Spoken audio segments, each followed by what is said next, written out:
Државата ќе ги рефундира средствата за патничките автомобили на лицата со инвалидитет. Највисокиот износ кој може да биде рефундиран е во висина од 180.000 денари.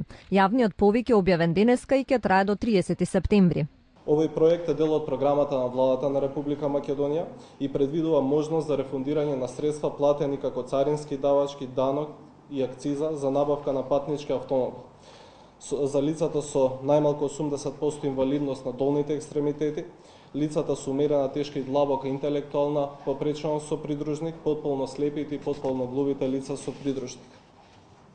Почнувајќи од денес, секое лице кое што припаѓа на некој од наведените категории или пак негов родител или старател, може да поднесе барање до надлежниот центар за социјална работа, кое што ќе биде разгледано од Комисијата за рефундирање на средствата за набавка на патнички автомобил после завршувањето на огласот. За реализацијата на проектот Министерството одвои 9 милиони денари од буџетот. Целта, како што велат оттаму, е да се овозможи поголема мобилност на лицата со инвалидитет во земјава.